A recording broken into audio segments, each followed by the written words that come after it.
Well, this is a little bit different video than normal. I wanted to put this out there in a little bit of a more accessible platform for people to find and see rather than just getting shared around Facebook. So throw it up on YouTube with my buddy Matt Eastman's help. I guess at the core of this, it just revolves around preparation, just staying prepared, being prepared while out on the ice fishing.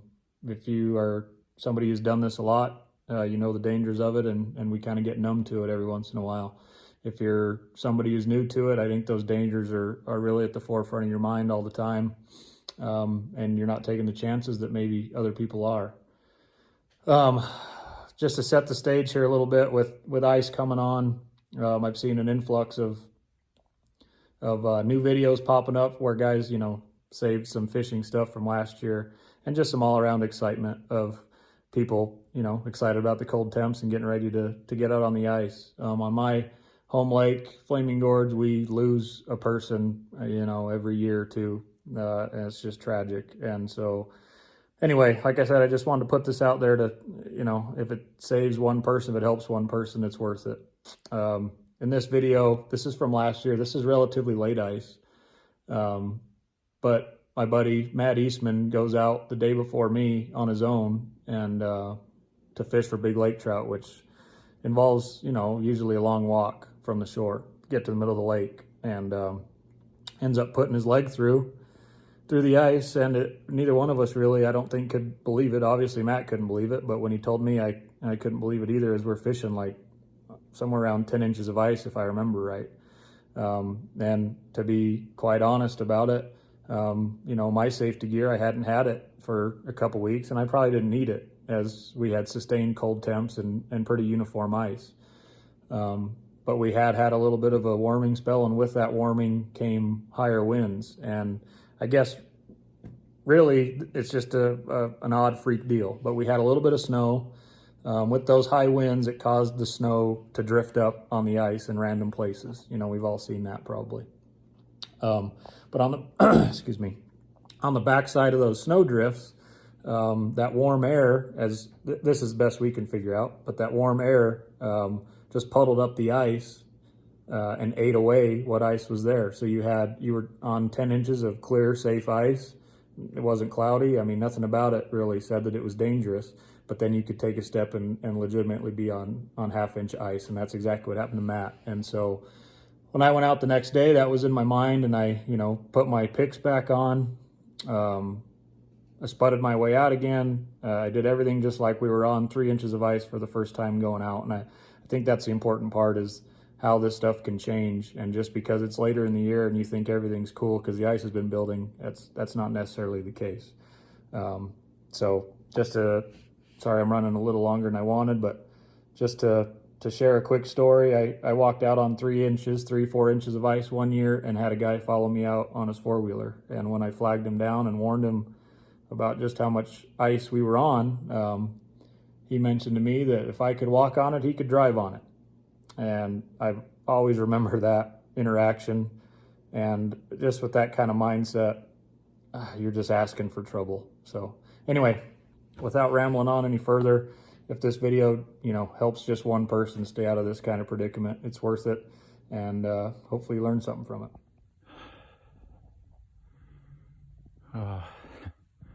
I don't know what to say, except for I'm extremely lucky right now.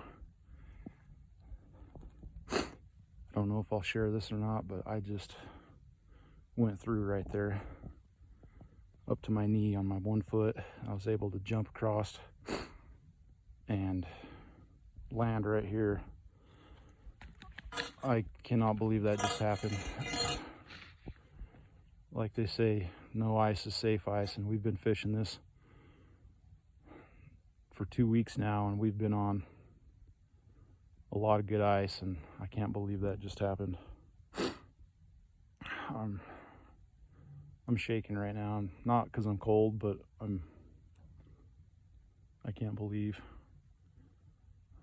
that just happened. I pulled my phone out to look at my navionics and wasn't paying attention, and I looked down and seen what looked like different looking ice, and I went right through, man. And you can see my pant leg right there is all wet.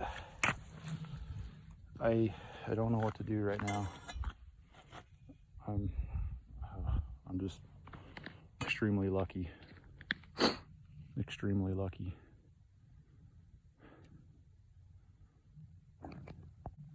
Well, that's about where it got really freaking ugly this morning. If I'd have went that way a little more, I think I might be, I don't know if I'd still be here. Oh man, that's some scary shit. I'm gonna get out of here. Walking back to my truck. It's getting pretty warm out here. It's about 2 o'clock, a little after, Monday, February 1st.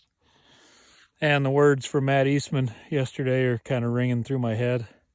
They were ringing through my head this morning as I walked out fishing too. But his leg went through by one of these weird snow drifts from where it drifted up and then got warm and puddled all around it. And I'm walking out and got my spud bar with me. Got my picks on, which I hadn't been carrying the last couple times out because I felt good. But after Matt's ordeal, I threw them back on. Here's the perfect example and the exact same thing. If you're spudding, you can feel while you're going kind of how that spud bar has resistance right there. As you're walking, here's a snow drift, right? Here's a gray spot. Boom. Exact same scenario Matt had happened to him. Got my spud bar. I've got daylight. I walked right into it. Appears to be another one right there. Just a little something to keep everybody safe. It's impossible to drill your way out and drill back in. You'll never hit every step. Spud bar, have your picks on, save your life. Just saved mine, potentially. There you go. I just said in there, but I want to drive it home. You can't drill your way out and drill your way back in. You might be able to, but it's going to take you about 6 hours. So look, the spud bar has become probably the most important thing I carry out there with me every day. And it's something where early in my ice fishing career, I didn't even have one. And now I think I've went through 3 of them, mostly because they're really easy to lose, just being, the way they are. A nice smooth bar that can slide out at any minute and get lost in the snow. I'm sure a couple people have got some for free. I hope they're using them. But you can't, the only safe way to get out and back in when you're walking long ways or doing anything where you've got to travel across the ice is with a spud bar. No argument. I don't even know how much that one costs, but it really doesn't matter. I'd pay $500 for one nowadays. I think that one costs like $85 or something. You can make one, you can do whatever you want, but just please have one. I don't know about everybody else, but every time I stop at the tackle shop or get online to buy any kind of fishing supplies, I end up with a $100 bill that I've spent. And so one day, maybe don't buy as many jig heads and buy a spud bar instead. Might save your life.